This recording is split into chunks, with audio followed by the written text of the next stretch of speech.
Au Maroc, une fille peut être mariée à 14 ans si le juge l'autorise. Et si vous êtes une femme, vous touchez 2 fois moins d'héritage que votre frère.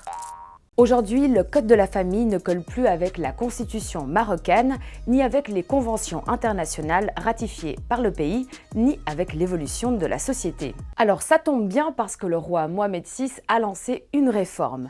Le 30 mars, l'instance en charge d'auditionner la société civile a remis son rapport au chef du gouvernement. Le roi doit maintenant proposer une version finale qui sera votée au Parlement. Mais ce n'est pas si simple car le code de la famille divise le pays. D'un côté, les conservateurs et de l'autre, les féministes. Moudawana Kantsana, le code de la famille que j'attends, c'est une campagne de mobilisation lancée en mars sur les réseaux sociaux par les partisans d'une refonte en profondeur.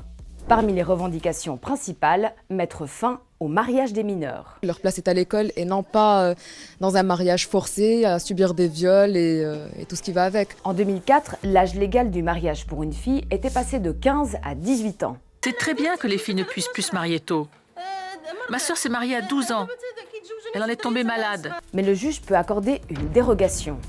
Résultat, en 2022, plus de 13 000 Marocaines mineures ont été mariées. Aujourd'hui, les féministes veulent abolir l'exception et pénaliser cette pratique. Mais elles demandent aussi l'interdiction de la polygamie, l'égalité en matière d'autorité parentale après un divorce, le mariage des musulmanes avec des non-musulmans, ou encore une répartition plus équitable de l'héritage. Pour les partis marocains islamo-conservateurs, ces revendications sont inacceptables. Le 10 mars, l'ancien Premier ministre islamiste Abdelillah Benkiran disait ceci à propos du mariage des mineurs. Un pain, s'il refroidit, tu veux pas le prendre, il faut que le pain soit chaud. Le code de la famille s'inspire de la charia, la loi islamique. Donc revisiter ce texte, c'est bousculer les traditionalistes.